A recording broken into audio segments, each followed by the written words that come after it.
All righty, guys. Let's talk about we talked about a PFF naming our most improved yesterday. Today they gave us a list of their secret superstars. And our secret superstar was named DRU PHILLIPS.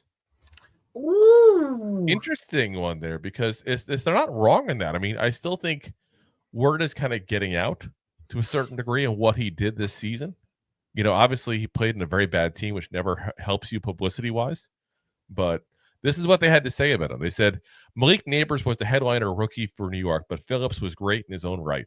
Among qualified cornerbacks, Phillips' 77.5 PFF overall grade ranks 7th.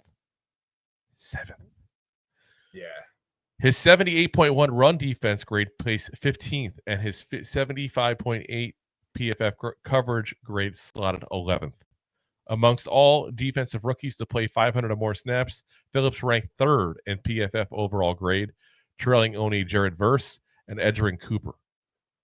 Now, those guys, obviously, edge rusher with Verse, I believe, with the Rams, and then Cooper was the linebacker that the Packers got. So that means he was their top-rated rookie corner. With the Giants needing more help on the boundary in the secondary, Phillips seems like a cornerstone slot man and a gem of a pick by Joe Shane. They're not wrong at all what they just said, guys. Yeah. Yeah. And like I said, Rob and I admit freely when we say things that were right and say things that were wrong. We weren't very high on the Phillips pick when they made it. We thought he was more of a project. We thought he'd be, somebody needed a lot of help. And I still think he did need a lot of help and probably got a lot of help in training camp and all, because all the flexibility, hip issues and stuff that we saw in him on college tape, we're not there this season. We're not there at all. Yeah. And I love that because that tells me this kid is not only is he a really talented player, we knew the athleticism was there to begin with. We never questioned that part of it. But it tells me he's coachable.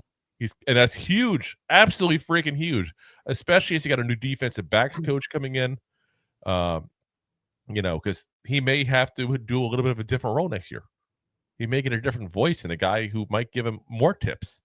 Some good, potential. I mean, listen, no coach is perfect. There are things that I'm sure that he may not do 100% that maybe Jerome Henderson didn't figure out. I mean, I look at this and go, yeah, slam dunk. It was a slam dunk pick. It really was. Again, we've said it before. A lot of the redrafts, when different publications do the redraft of the first round from last year, they put Phillips in there.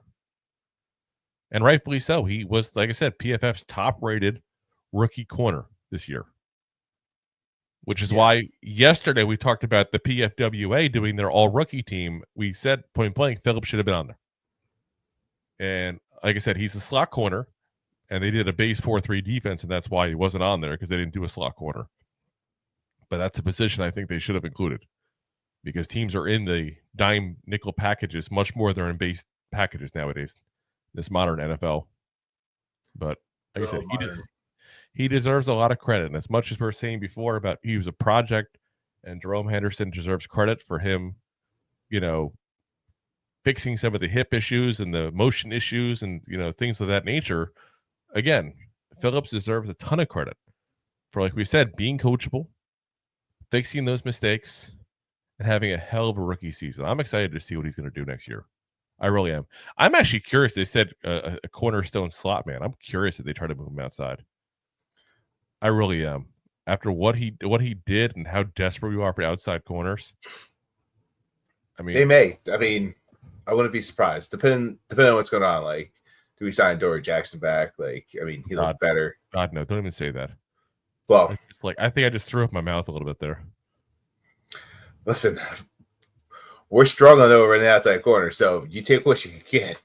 Listen, there's got to be better. There's got to be better, that's for sure.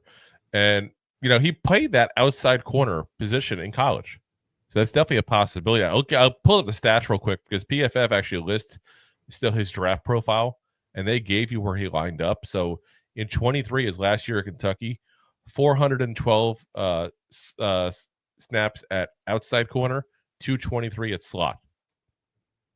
So he did do both, but he moved around. And that would make a lot of sense to give him that kind of role potentially. Like, let's say if you're facing a team, I'm just going to pull a random team off the top of my head. Let's say you're playing a team like the Lions, dynamic offense.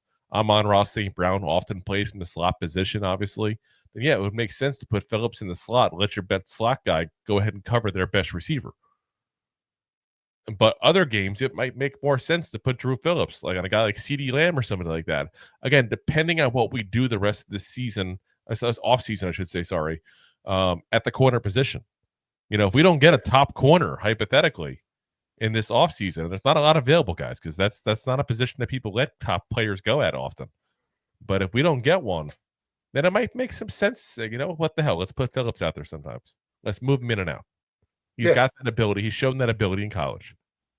And you see what he does. And if he falters, you put him back on the inside before it messes him up and ruins his confidence. Yeah, 100%. Because you don't want to ruin what you got. But like I said, I am curious because I'm telling you right now, he's a hell of a lot better of a corner than Deonte Banks is. What we've seen so far. Oh, listen, Deonte Banks does not look good so far. I'm just gonna call it point blank like it is. He has not looked good so far. And Phillips has done a lot, but he's done a lot from the slot, and he's done very well from there. I mean, even pass rush wise, I'm looking at his grades there, 66.9 pass rush grade, which doesn't sound that good per se because it's not very high. But again, from the corner position, he's ranked 37th out of 223 corners for his pass rush grade. Think about that. From a rookie year, and this is overall corners, 15th highest overall grade out of 223.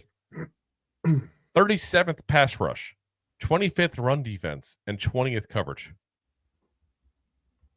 That's not too shabby at all, guys. And that's his rookie year. When he said he's going to be a project, I still think he's going to get better.